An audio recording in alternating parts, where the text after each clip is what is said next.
All right, welcome to the boardroom. Let's get straight down to business. I'm stepping in as your managing director today for this masterclass, and we are performing a professional top to bottom audit on what I like to call our client brief. Today's brief is a highly critical, high tariff section of the Cambridge Mathematics 9709 syllabus, section 1.8. We're looking at integration as the reverse of differentiation, specifically targeting functions in the form of ax plus b to the power of n. Now, if you've been grinding away at your AS or A levels, you already know calculus is the beating heart of the curriculum. But this specific topic, it's not just some random formula you can cram the night before. No, it is a fundamental stress test of your analytical logic. Today, I'm going to train you to structure your exam responses with the exact clarity and authority of an executive consultant. To help us out, I want you to imagine two junior consultants sitting right here in the room with us. We'll call them Alex and Sam. Now, consultant Alex is brilliant with raw data points, can memorize any formula, but absolutely falls apart when it comes to delivering a cohesive executive summary. On the flip side, we have consultant Sam. Sam is a highly persuasive speaker, writes beautifully, but completely lacks the physical, mathematical asset backing and case study precision required to close the deal. Over the next 20 minutes, we are going to look at the exact methodologies needed to transform both Alex's and Sam's approaches into top-tier, flawless executions. Look, the sheer weight this specific calculus topic carries is literally what separates your standard, reliable candidates from truly exceptional, top-tier academic performers. It's a difference between losing a major contract and closing the deal of a lifetime. You see, integration is inherently more demanding than differentiation. Why? Because it requires you to look at a final mathematical result and intuitively work backward. It's mathematical forensics, plain and simple. A B-grade candidate, someone like our junior consultant Alex, might be able to confidently integrate a basic standard polynomial, but the jump to an A-star, that requires you to handle composite functions, like an ax plus b to the power of n with absolute surgical precision. This is where multi-stage analysis comes into play. And frankly, if we look at the historical data, it is exactly where principal examiner reports tell us that students consistently lose their footing and leave valuable marks on the table. So, here is our executive roadmap for today's analysis. Section 1 is core theoretical architecture. Section 2 covers technical methodology. And Section 3 dives into evaluation and examiner insights. Let's jump right into Section 1, core theoretical architecture. Okay, let's bring our junior consultants, Alex and Sam, back into the discussion. We need to debate how to optimize their presentation to meet all the Cambridge compliance standards, what we call assessment objectives AO1, AO2, and AO3. This slide brilliantly illustrates the syllabus mandate. If you're stuck in the B-grade trap on the left, that's Alex's exact problem, you're relying on fragmented, memorized formulas. Alex memorizes the rule: add 1 to the power, divide by the new power, and divide by the derivative of the inside. Great, right? Well, no, because if Alex forgets a single step under exam pressure, that entire mathematical proposal completely collapses. There's zero structural integrity. Then we have Sam, trying to reach the A-star mastery on the right, aiming for that connected, conceptual understanding. But Sam lacks the hard mathematical backing. True A-star mastery is about recognizing that integrating ax plus b to the power of n is intimately, fundamentally connected to the chain rule from differentiation.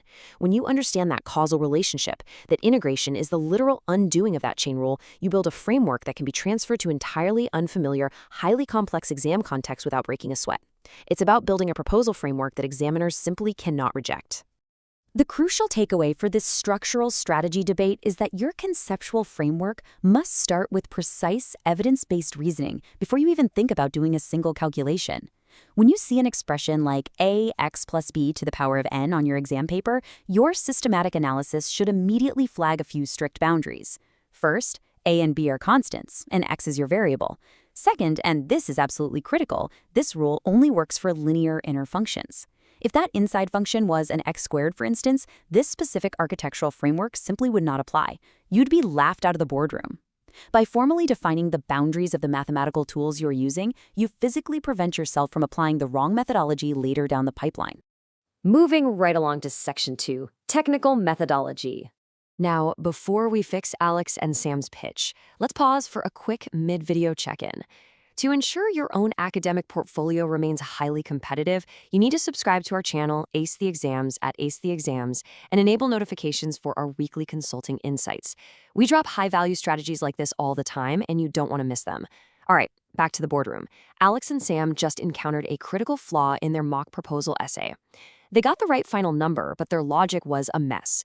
I had to step in and teach them how to align their syntax with what I call the Peel formatting matrix: point, evidence, evaluation, and link. In the Cambridge boardroom, we call this the method mark strategy. Examiners heavily weight the method mark. Your step-by-step pipeline is your most valuable asset.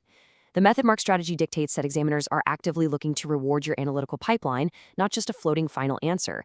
If you perfectly identify the rule, that's your point, and carefully set up the fractional coefficient, that's your evidence, you secure method marks. Even if you make a minor arithmetic slip at the very end, a professional execution pipeline protects your score. A correct final answer with no logical pipeline, that's a rejected proposal. 0 marks. So to secure those method marks and fix the flaws in your pitch, you must follow this exact 4-step standardized sequence. First, extract the data. Identify your A value, your B value, and your N power. Pull them out clearly. Second, select your analytical framework. You absolutely must confirm that n does not equal -1. Why? Because if n is -1, that requires natural logarithms, which is a completely different operational framework altogether. Third, execute with flawless notation. When you physically drop the integral sign, you must simultaneously adjust the expression, dividing by a and dividing by the new power n+1. And finally, step 4, present with terminology. This includes the absolute non-negotiable addition of plus c, the constant of integration, whenever you are dealing with indefinite integrals. That plus c is the link in your Peel matrix. It ties the whole proposal together. Let's shift to section 3. Evaluation and Examiner Insights. Welcome to the live audit workshop portion of our meeting. Right now, I want you to imagine a 60-second visual timer ticking down on the wall. We are going to extract the absolute highest value insights from past paper data. Every single high tariff question requires this deconstruct, solve, evaluate loop. It's the only way to maintain structural credibility. It's not enough for you to just solve the math. You must evaluate it. Look closely at step 4. Check reasonableness. This is your ultimate failsafe. Because integration is the exact reverse of differentiation, you have a built-in checking mechanism right there at your fingertips. Once you have your final integrated expression, take 10 seconds, while that visual timer is still ticking, to mentally differentiate it using the chain rule. If you do not end up with the exact expression you started with in the prompt, your methodology has a critical flaw. But the beauty is, you have the opportunity to fix it before the examiner, your client, ever sees it. Let's do a live risk assessment. These 3 critical vulnerabilities are pulled directly from principal examiner reports. We are looking for the exact sentence where a sample answer loses its structural credibility. Warning number 1, using the wrong approach for the context. This is where candidates try to apply our linear ax+b rule to nonlinear functions. It is a catastrophic logical error that instantly tanks your credibility. Warning number 2, forgetting format in presentation checks. This means dropping your dx notation way too early in the pipeline or committing the infamous crime of forgetting the constant of integration, plus c. And warning number 3 usually happens in applied questions, like when you're asked to find the equation of a specific curve.